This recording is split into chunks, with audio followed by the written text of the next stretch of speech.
taking it too.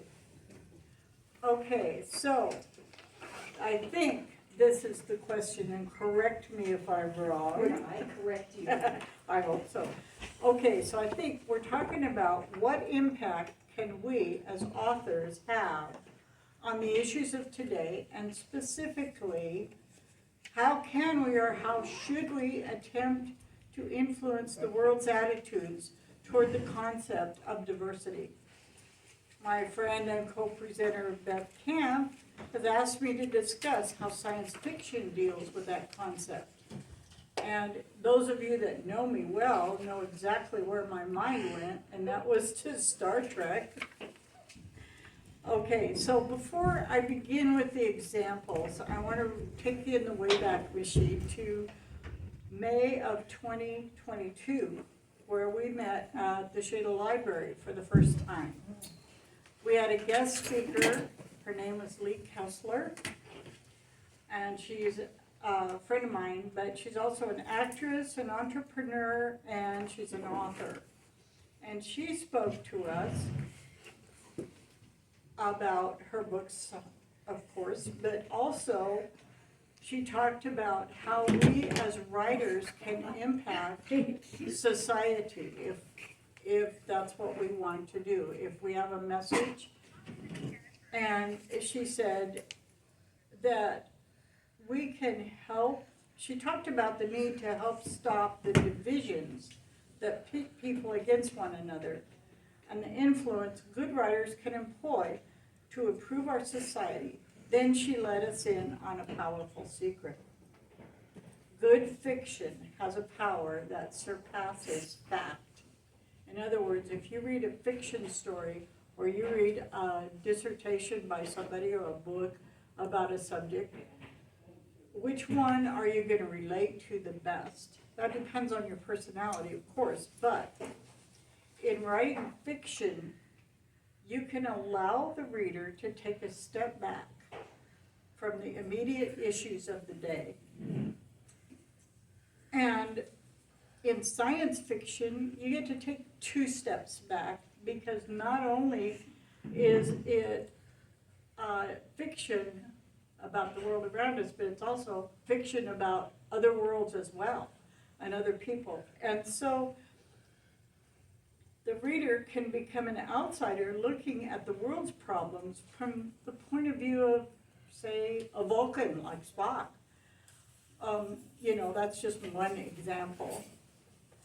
So back in 1966, when Gene Roddenberry conceived of a Pioneer spaceship traveling into the unknown parts of the universe to seek out new life and new civilizations, if you've ever watched the show, he chose the officers of the Star Explorer, basically the Enterprise, is the name of the ship, to exemplify the concept of diversity. However, he didn't beat the viewers over the head with it.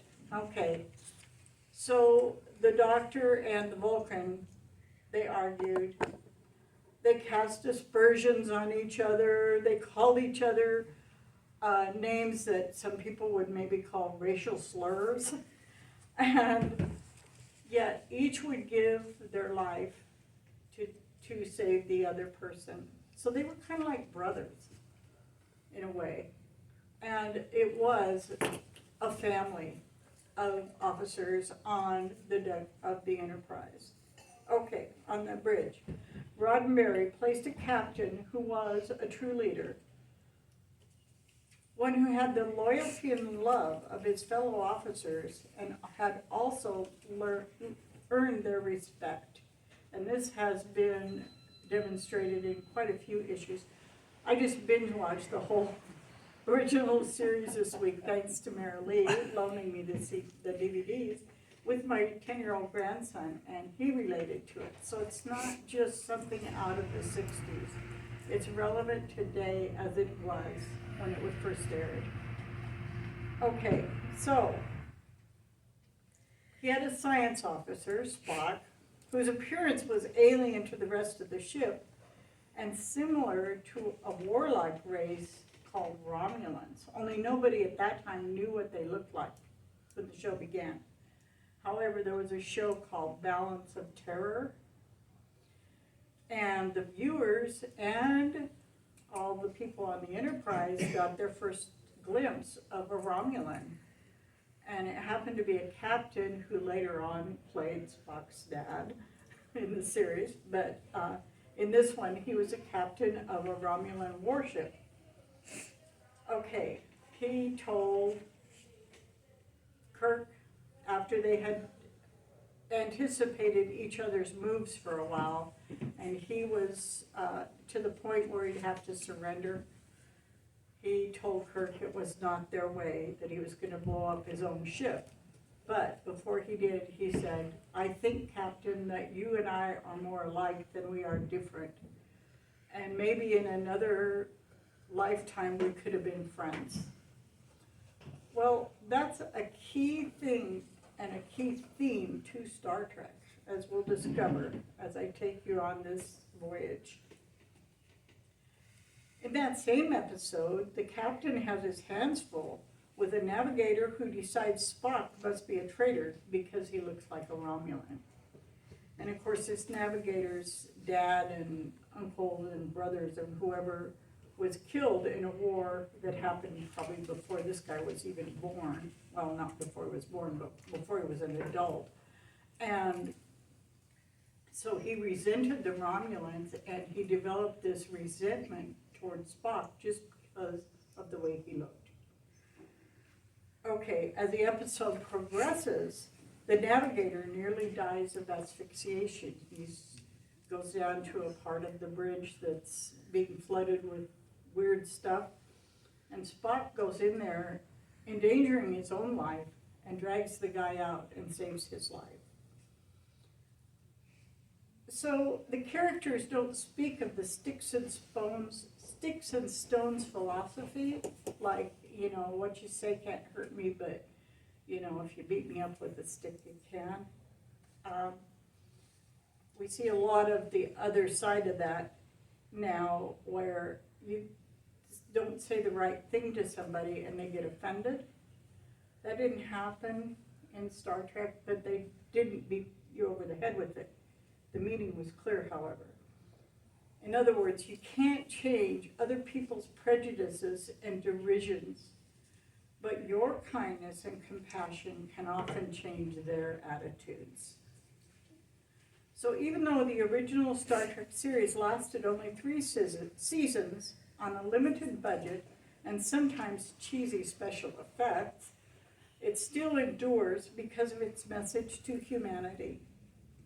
Roddenberry addressed issues with impunity because it was science fiction, subject matter that would not have aired at the time on any of the existing networks, except for the fact that it was science fiction. So that was a whole new idea. For example, when an alien captor forced Kirk, the captain, to kiss Uhura for the captor's amusement, and Uhura was a black woman who was an officer on the bridge in charge of communications. It was the first time a white man ever kissed a black woman on network television. Yet the resistance didn't come from Kirk from racial issues, but from the captain's respect toward his communications officer and friend. And like I said, they didn't go into detail about what that meant. It just happened, and the viewer was allowed to draw his own conclusions. In the second season, Chekhov, a young man of Russian lineage, took over the navigator position. The United States was right in the middle of the Cold War in the real world, and there was extreme prejudice against anything Russian. And yet Chekhov was able to diffuse that by being young and naive and saying, well, that was a Russian invention, he'd say, when it obviously wasn't. Everybody knew it wasn't. And they'd tease him about it, but they didn't ever accuse him of being too Russian. It just didn't happen. And of course, the main pilot, Sulu, was supposed to be of Japanese descent, which is another prejudice that had lasted long after the end of World War II. So we've got those people. We've got Scotty, the chief engineer, a Scotsman supposedly, had all the talents and quirks of a Scot, along with a deep respect for alcohol, especially Scotch whiskey. To round out the main crew of officers, Dr. McCoy played the part of a somewhat cantankerous southern country doctor. It was a diverse crew who encountered all sorts of interstellar diversity. George Takei, who played Sulu, likened the Enterprise to Starship Earth, which I thought was pretty astute. So the episode that titled "Let That Be Your Last Battlefield" features an excellent example of what racial prejudice can do. The Enterprise rescues a humanoid named Lokai from a stolen shuttlecraft. McCoy nurses him back to health, and Kirk promises to take him to a starbase to face charges of grand theft shuttlecraft. You know, that wasn't what they said in there, but that's what I call it. En route, another spaceship approaches, and its occupant, Commissioner Bealey, appears on the bridge as a spaceship explodes. He demands that custody of Lokai be turned over to him to be prosecuted on his home planet. Lokai claims injustice and slavery, while Bealey claims they have tried to help Lokai's people who are too lazy and incompetent to make anything of themselves. There is a burning hatred between the two, and when they discover they are the only two survivors of their home planet, each blames the other for the disaster. Eventually, both beam down to their former home and kill each other. The crew of the Enterprise is baffled by their hatred. After all, they're both white on one side of their face and black on the other. Even the logic of Spock fails to see the difference until Bealey enlightens them. You monotone humans are all alike. Can't you see that I'm black on the right side of my face and Lokai is white on the right side? Such an attitude is one more example of how humans attempt to demonize the people that we don't understand. People who think, act, or look differently from what we're used to. The original series of Star Trek aired for the first time on September 8, 1966, and I saw it and was enamored already, and ran for 3 years. During that time, some great moments of storytelling have lasted even up until today. One of the messages that stayed with me throughout my life was, that which unites us is stronger than that which separates us. Each of us is unique, special, and irreplaceable, epitomizing the Star Trek mantra of infinite diversity in infinite combinations. I kind of get off the subject here sometimes, and I'm going to be way under time. Forgive me, Beth, but I met some of the people that were involved in Star Trek. I met Scotty once and got to visit with him. It was awesome. And he not only regaled us with his Scottish accent, but with his Shakespearean English accent and a couple of others, and it was really fun. And he told us, he swore up and down that he still hated the Klingons. He pretty much stayed in character on that part of it. But anyway, he was a wonderful man. And my sister she used to sing in Southern California. And she ended up singing for the Jewish Pride holidays. And Spock was doing a reading, Leonard Nimoy actually, but he was doing a reading up on the same stage. And she told me that when he was done with his reading, he turned around toward the choir so the audience couldn't see him and did his. She said it was all they could do to keep from cracking up. And then he grinned at him.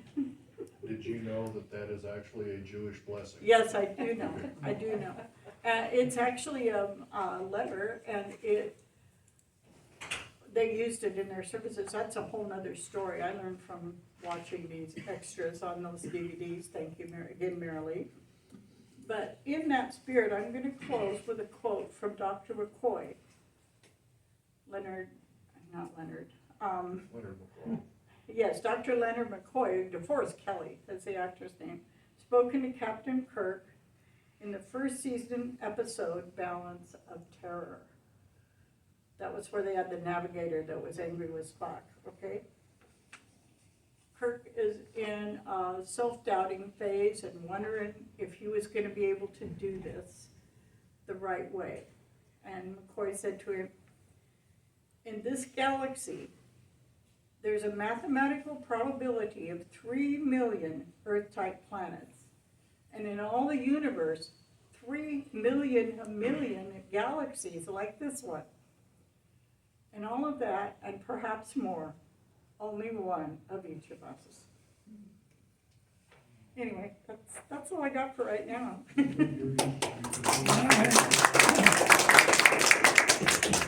Maybe I'll sit here while you hear, because we got questions, right? Yeah, we might. Or they might have questions. We live on one. And Beth's got a totally different aspect of this issue. Uh-huh. On her presentation, and I'm sure each one of you has your own opinions, but you get to have them. Because there's only one of each of us, right? Okay, so how did we come here? How did we come to do this together? Is that Sue told me she was kind of looking for presenters, people to talk and work with, some possible. So we worked up a list of possible topics, and Sue's favorite was cultural diversity.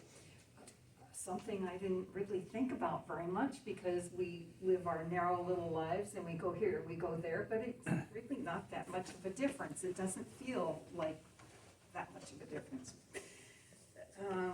However, we came up with another topic. So, how many of you are concerned about artificial intelligence and how it might affect writers?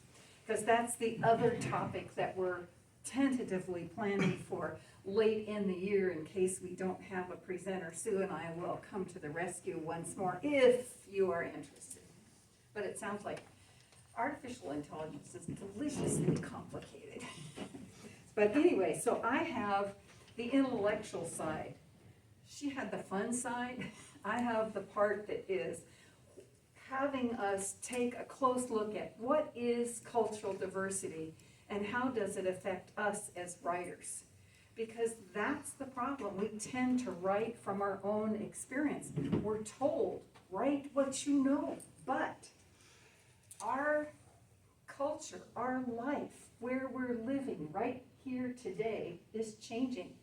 For example, the U.S. Census in the year 2000, we were a fairly diverse population, 75% white, 13% Hispanic, 12% African American, 3.6% Asian, and then under 1% for Native Hawaiian, Pacific Islander, and we're all concerned about Hawaii right now, but we send good thoughts their way, but they're still under 1% of the total American population, as are American Indian and Alaskan Native American. Where do you think that population is going? Do you think the white population has increased since the year 2000? No. No. We are incredibly more diverse, and we can see that even if all we do is, excuse my vulgarity, park our butts on the chair and watch TV. Because the commercials on television show an incredibly more diverse relationships between people who are selling to different audiences than what we might have known back in the year 2000 or the year 1990 or the year 1966 for that matter. In fact, today, the white population is 61.8% based on the 2020 census.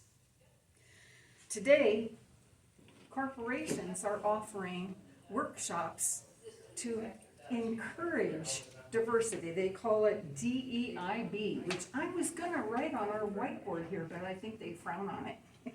So DEIB stands for diversity, equity, inclusion, and belonging. And corporations are spending money.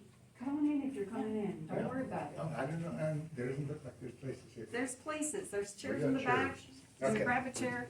Thank you, Fine. I will do that. So corporations are now bringing in outside consultants, and they're sponsoring workshops because they need teams that can work efficiently and effectively and with respect together. Sounds like something off the Enterprise. Yeah. Exactly. But it takes a while for corporations to make changes, and that's just the beginning of the change that we are gonna see in the next decades. So what does diversity come from? And again, where's my whiteboard?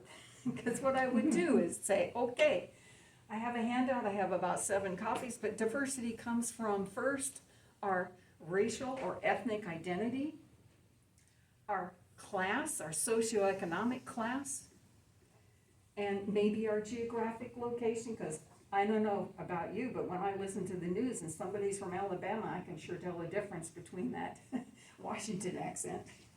But people have different opinions, different backgrounds, different levels of education, different religious beliefs, different political beliefs, different sexual orientations, cultural heritage, and life experience. And we have mixtos, just to keep us all busy. And mixtos is Spanish, we're all mixed up. Because A falls in love with B, who falls in love with C, who falls in love with D, and they have kids, and then they fall in love with each other, and we got diversity all over the place. So, if we're told, write what you know, how does that fit? I write historical fiction. Trust me, I was not, despite evidence to the contrary, I was not born in the 1840s.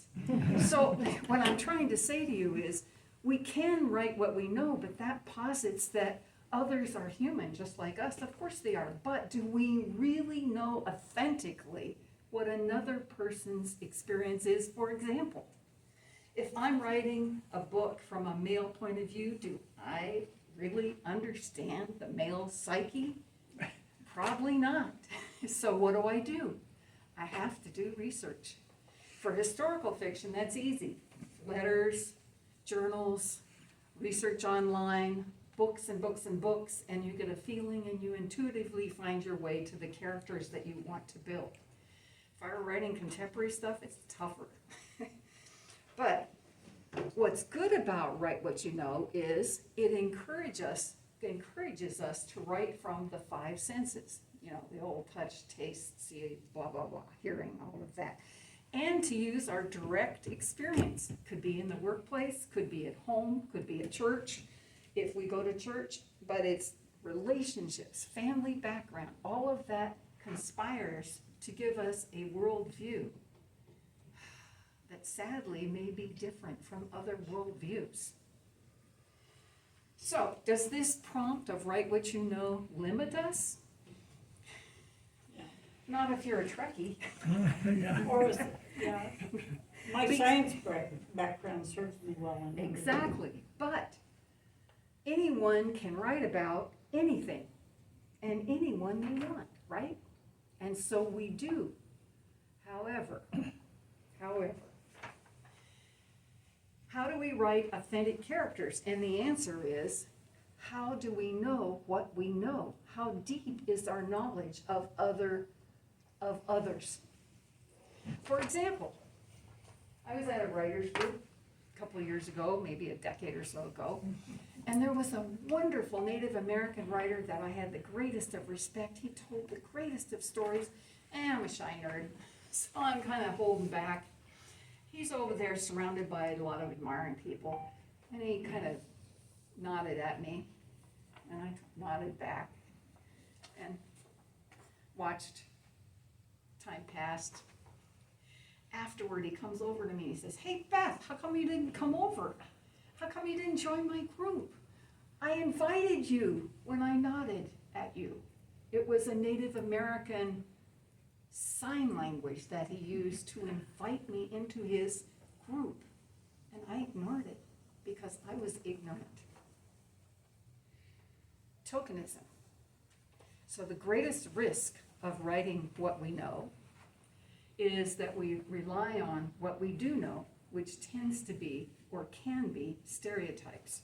So our responsibility is to avoid stereotypical thinking. We have to do research, we have to question our assumptions, and be open with empathy to other points of view. So what's happening today is, guess what? The publishing industry is 70% white. The books that are published are 70% white. But there are new voices emerging. Every once in a while, a writer will write, and I had two examples, but I'm not going to bore you with the details. I have two examples of writers. One, a white woman, wrote with a black protagonist, female, and literally pulled out every stereotype along the way. And she got trashed on Twitter because the reading public says, that isn't good enough anymore. If you really don't know that culture, don't write about it. So we need to be aware of who we are and what we're writing and be receptive to alternative points of view. For example, when I wrote Years of Stone, which is set in Australia, usually what I love to do, writing historical fiction is just an excuse to travel. But, you know, so I got to go to Scotland, and I've been to lots of countries, but, you know, and I'm wearing this beautiful blouse just for you. Where does it come from? Mexico, Guatemala. Okay, I wear it because I bought it. I love the culture. I'm showing my appreciation for the culture. But when is appreciation for the culture, when is that transformed into appropriation? And there's a difference. Because appropriation says I'm using it for my own gain. I'm not appreciating it, I'm selling it. And that's something we gotta watch. So, when I wrote Years of Stone, I'd never been to Australia, and do I have an Aboriginal character? Yeah. Very, very minor part. He's an agent of rescue in one of the chapters. And it was a lot of hard work before I felt like I could show this character in a way that was true to his culture without exploiting him, and yet have his language true, his actions true, and yet have him separate from the white culture, which is, at that time, was dominant in Australia. So I got a letter. I got a letter from a professor at a university in Australia. And she wanted to know what university I taught at in Australia. So I thought, okay, whew, I did okay. So is in tune with what Sue said. One of the writers that I read in preparation for this discussion said, the reality is our readers are important. The reality is that people really do believe what they read, even when our writing is explicitly fictitious. So I am ready for you guys to do a little work. So if you don't have a piece of paper, you just need a half a sheet. Is there anybody who needs a piece of paper? I do. Anybody else needs a piece of paper? What I would like you to do, if you got a pen, you got a piece of paper, anybody else need a piece of paper? That's good. Yeah, I went to Target today. Hey, supplies are on sale. I'm in my purse. What I would like you to do is to write down the three, I want to make sure I word this perfectly. The three most defining moments in your life. The three most defining moments in your life. I'll give you just a minute to do that. Have you got? I don't know whether I can do that or not.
Anyone else need a pen?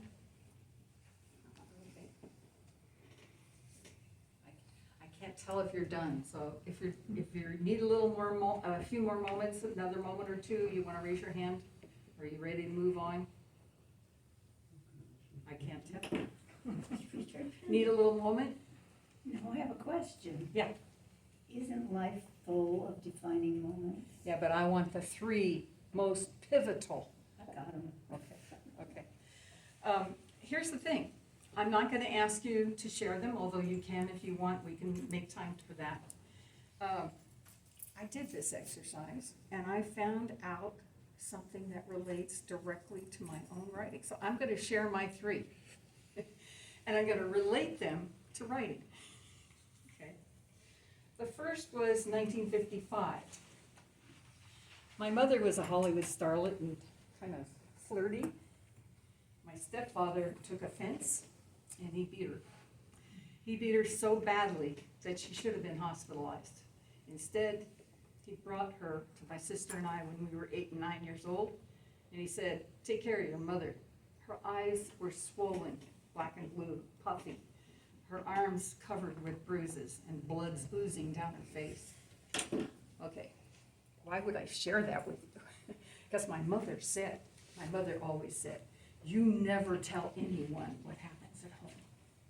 Okay. However, the reason why I share that is, guess what underlying theme is floating through nearly everything I write?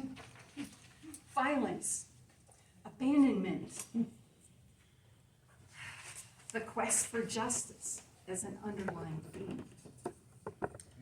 Okay, it's 1961. That's my next inciting event. My aunt came down for a visit, took a look around, and said to me, 17, just graduating from high school, not knowing what was gonna happen next, but it was all awful. And she said, "How'd you like to come and live with me and go to college?" And I said, "How do you say no to that? Wow, they have libraries. I could take classes. It was fabulous." And it opened so many doors. Until I took one of my favorite classes, the Economic History of Great Britain. 60 guys and me. And the teacher on the very first day of class looked out over the 60 guys, focused on me and said, "Why are you here taking the place of a man who needs to earn an income to support his family? You do not belong here." Aww. Did I drop the class? No. Because I already had learned how to fight. At the end of that class, that teacher had oral exams. 2 hours. At the end of the 2 hours, he said, "You know the stuff, you get an A." I ran into 2 of my buddies. They were working their way through college and lived on a 50-pound bag of rice. Ran into them and I said, "Oh man, that final, that was brutal." And they said, "What are you talking about? It was 15 minutes. Doesn't seem that long. What? It seemed that long, maybe. No, it was. It literally, I started at 7 and got out at 9, 10:30. 9, it was 7, 8, 9, a little after 9. Because I went back home from on campus, it was dark out. I know it was 2 hours. So what impact does that have on my writing? Back to the theme. My fiction, all the historic fiction, all my art crime mysteries, it's about the struggle against impossible odds, because if we make a commitment to ourselves, we can do it. We can write our stories and we can be strong, and we can forgive those who have limited views most of the time. Okay, my third most compelling incident in my life was when I met my husband. And that's almost 50 years ago now. And he said, "We can't get serious. I'm getting ready to travel around the world." And I looked at him and I smiled and I said, "I like to travel." And he was too nice to say, oh, but I'm going alone. He just said, oh, okay. And we got married, and that was 50 years ago. So, how does that relate to my stories? Okay, most of them have happy endings. I'm not saying all of them do, but most of them do. Okay, so, I'm working on a new project, and I thought, maybe I should move away from the dark stuff. Maybe it's time to write a cozy mystery. So, I came up with this. Aw. Chasing Shadows, featuring a beautiful Irish setter. I worked on it for a while. Oh, sorry. Okay, I worked on it for a while. I got Tomlinson's How to Write a Cozy Mystery. Read 3 chapters and got utterly bored. And then there was this. Now, of these two, which one do you think I'm diving into and have about 25,000 words already? That This one. one. What's Because, that one called? Oh, yeah. because this is my story. So what I'm gonna say is I'm gonna ask you to look again at those 3 inciting incidents that you wrote down and say, what does this tell me about what I write? Where are the themes of my own writing coming from? And I think you might be surprised. So, I'm not gonna ask you to share, this exercise comes basically from a corporation that's doing team building. And there are lots of other, maybe some of you have heard of how families sometimes will say, the rose and the thorn. Use the rose and the thorn to say, what was the rose for you this week? What was the thorn for you this week? And let's talk about that. So it opens up communication, but we're still back to that diversity, accepting, sense of community, sense of belonging. And that's what we're building when we try to build authenticity in with our characters and our stories. And Sue's right. That's about all I got. But what I do have is a handout for 7 of you.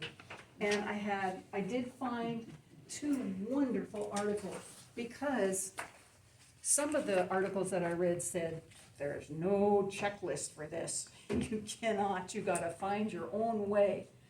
Well, this guy named Vasim Khan wrote, Turning the Page, A Guide to Writing Cultural Diversity in Fiction. And his name is Vaseem, V-A-S-E-E-M, Khan, K-H-A-N. You can look him up online. He works in England. This came out in 2021. And what does he have at the very back but a checklist of issues that you can consider as you write your stories and you edit your stories about how am I respecting and integrating cultural diversity to the extent I authentically can in my own stories. The second one comes that I thought was particularly interesting is why diversity in equity, inclusion, and belonging is important for writers. And guess where it came from? How about the old tried and true Writer's Digest? And this is February 13th, 2022.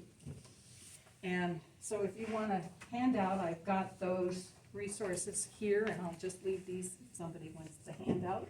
And now I revert back to the Trekkie and say, Yes. are there any questions for either one of us? Yes. Did you give us that little exercise about defining moments so that we would see a pattern in our own writing? Yes. Okay, because I got a pattern. Yeah. I wouldn't share them, but I got a pattern. Well, in the workplace, Like, if you life is hard, and Yes. and the only way you survive is through struggle. That's basically what I believe, I think. I think so. I think that Pardon? shoe fits for many, many people. Oh, sure. But if you were working for a corporation, you'd be in a team of 3 and sharing your ideas. But I felt like, I'm not so sure everybody wanted to do that today. That's okay, I It's decided okay. throw that. Does anybody else want to share what they wrote and what they might have learned? Okay. My very first memory, I was 18 months old, and I was sitting at the kitchen table with my grandma over here and her brother across from me, her brother who worked at Fairmont Cemetery at the time, and he used to bring her mushrooms that he picked out there and have her cook them, and they were the good kind of mushrooms, okay? And she said, how do you know how to tell the difference? What, are you gonna poison yourself someday? And he spent a lot of time telling her the difference between the good ones and the bad ones. And I loved mushrooms, even at that age. And I'm sitting there thinking, okay, I gotta remember this, because I wanna find my own mushrooms, all right? So the next memory I have is sitting out in my grandma's front yard, and there's what looks like a mushroom in front of me, so I pick it and I look at it, and I think, now what did Uncle Charlie say about the difference? And I don't quite remember, but it looks like a good one, and I popped it in my mouth. That's the only memories I have. I asked later on in my adult life what happened after that, and I guess my grandma rushed me downtown. This was in Tico, so there wasn't a hospital nearby. Rushed me downtown to the doctor's office where my mom was working, and they pumped my stomach. I don't remember any of that. Fortunately, probably. But I guess that was a defining moment in my life, because I've not been afraid to try new things. And I jump in sometimes when I shouldn't, but I do. And I kind of, not really an adrenaline junkie, because that doesn't really, but I always want to know new things. And I've always had this quest for learning new things and experiencing new things, and that's been a defining moment in my life. Ever since I can remember. So, eat that mushroom. Yeah. My daughter did, and we had to make her throw up, so yeah. Yeah. She was about that old too. You didn't see the rainbows and the other stuff? No, it wasn't that kind of mushroom, evidently. Okay, Oh my goodness. are there any other questions at all? Any other comments or questions? And I think our part is done. Well, I have one more thing to say, Okay. obviously. Only one? My challenge to everybody is, how can you incorporate what's important to you, and how are you willing to study the diversity of people, because, and even aliens, but I know you haven't met many. But anyway, how can you incorporate that into your writing in a way that doesn't beat people over the head with the ideas, but still gets your point across? That's my challenge. I'm done. Well, thank you, Sue and Beth. All right.